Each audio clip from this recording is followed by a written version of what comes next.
You've probably chewed your way through a pork chop that felt like a shoe sole and figured that's just how pork is. Dry, tight, a little gray, the kind of thing you need extra sauce to get down. Most people have made pork this way so many times they've stopped expecting anything else and quietly started cooking it less and less because it never seems worth it. The pork was never the problem. Japan cooks an enormous amount of it.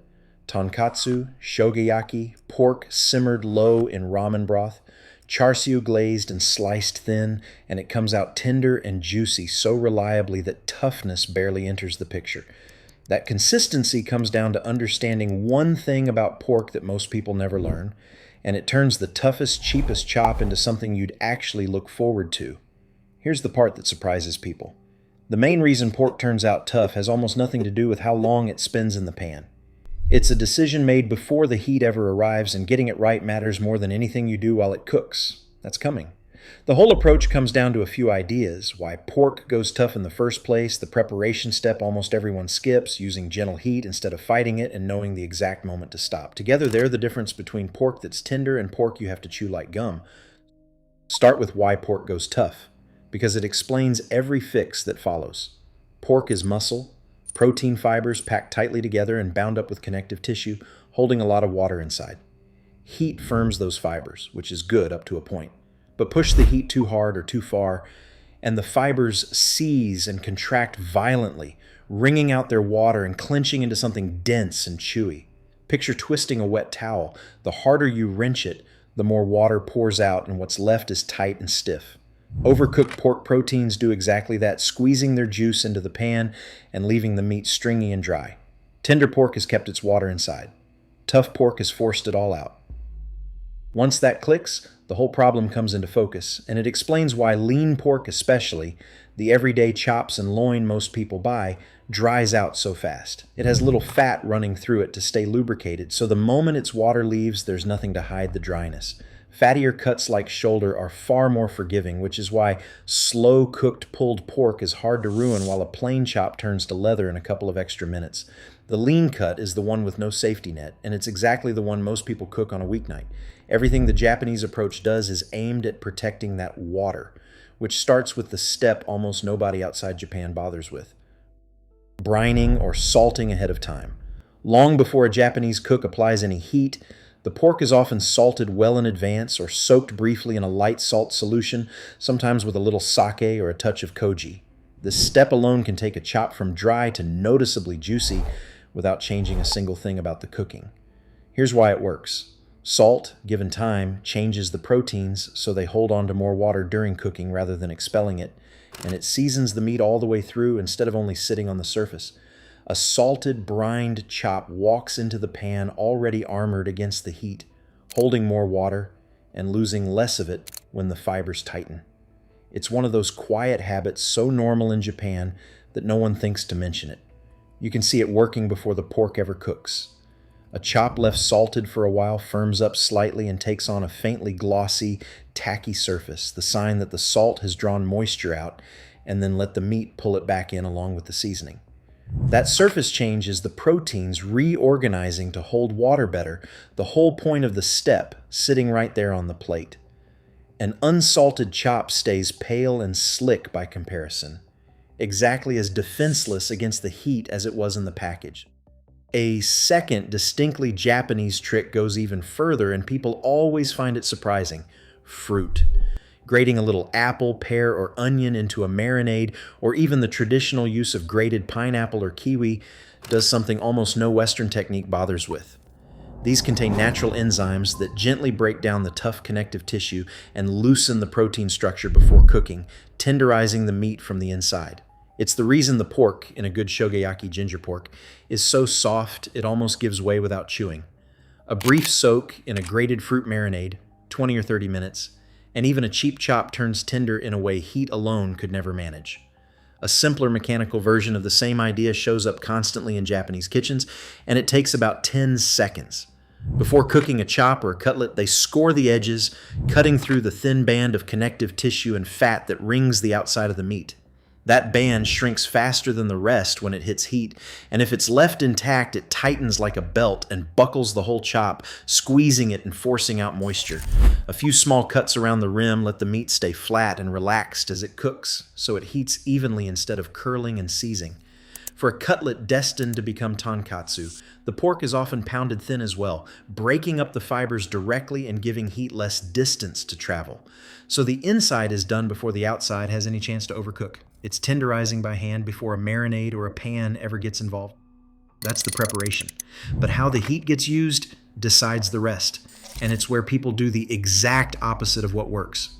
Gentle heat, not high heat. The instinct with a piece of pork people are nervous about, especially with old fears about undercooked pork still lingering, is to cook it hard and long to be safe. That's precisely what turns it to leather. High heat drives the fibers to clench fast and hard, forcing the water out well before the meat is pleasant to eat. A Japanese cook tends to sear for color where it's wanted, then bring the heat down to let the inside come up gently, or gently simmer the pork in a seasoned liquid where the temperature never runs high enough to shock the fibers into seizing. Lower heat keeps the pork in its tender window far longer, turning a narrow margin into a forgiving one. One method worth borrowing shows up again and again in Japanese kitchens: cooking pork in liquid, low and slow. Simmered gently in a broth of soy, sake, mirin, and a little sugar.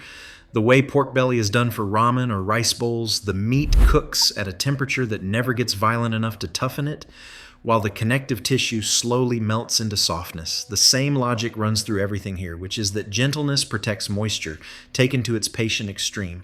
The pork comes out spoon tender because nothing ever rushed it. And then comes the part that undoes more pork than anything else, the moment almost everyone reads wrong: knowing when to stop and pulling it early. Pork carries residual heat and keeps cooking after it leaves the pan, its temperature climbing several more degrees as it sits. A cook who waits until the pork looks completely done in the pan has already gone too far, because carryover heat is about to push it past tender into tough on the plate. A Japanese cook pulls the pork a touch early and lets that residual heat finish the job. The chop that looks just barely done coming off the heat is the one that's perfect once it's rested and cut. Waiting for total certainty in the pan is how you guarantee dryness. This one deserves a careful word because old advice trained people to cook all pork until well done out of fear. Modern pork is raised differently and no longer needs to be cooked gray and dry to be safe. Cooked to a gentle blush of pink and then rested at the temperature food safety guidance now recommends, it's both safe and tender. Aim for the right doneness and no further, then let it finish gently off the heat. Cooked properly, but not a second longer. That last part is the whole difference between tender and tough, which leads into the step people skip because they're hungry, and it wastes everything before it: the rest. A cooked piece of pork needs to sit for 5 minutes or so before it's cut. When pork cooks, the heat drives its juices toward the center, packed in under pressure. Cut into it right away, and that pressurized juice floods out onto the board, the exact puddle that means the moisture you fought to keep just left the meat. Let it rest, and the fibers relax as they settle, and the juice redistributes evenly through the whole piece. Cut it then, and it stays in the pork where it belongs. Step back and it's really one problem, attacked from several sides. Pork goes tough because heat forces its water out, so the whole approach is built to keep that water in and the fibers relaxed. Brine it so it holds more water. Use a grated fruit marinade to loosen the fibers before they ever meet heat. Cook it gently so it never seizes. Pull it early and let carryover finish it. Rest it so the juice settles back in. Not one of these needs a tool an ordinary kitchen doesn't already have. The most exotic piece of equipment in the whole method is a grater and an apple. What gets me about all of this is how little of it happens in the pan. The pork is half saved before it's cooked, sitting in salt and fruit, and half saved after, resting on a board. The cooking itself, the part everyone fixates on and fears, is almost the least fragile step, as long as the heat stays gentle. The tough pork people have resigned themselves to was never a cooking failure. It was a preparation failure and a timing failure, bookending a cooking step that was fine all along. And that's the real thread running through all of it, the idea behind so much of how Japan cooks. Rather than rescuing tough meat afterward by drowning it in sauce, the whole approach prevents the toughness from ever setting in, preparing the meat so the problem never arrives. Prevention over correction, the same principle whether it's a juicy steak, a tender chicken breast, or a pork chop that finally doesn't fight back. Try it once with a plain chop. Salt it early, give it 20 minutes in a little grated apple or onion. Cook it gently, pull it before it looks fully done, and let it rest before cutting. The pork you used to chew like gum comes out tender and juicy, and it stops being the thing you cook out of obligation and starts being something you reach for on purpose. People think tender pork is about buying a better cut or some restaurant secret. Most of the time it's about salt, a grated apple, and pulling it off the heat before your nerve tells you to. That's the whole idea behind this channel, one dish at a time.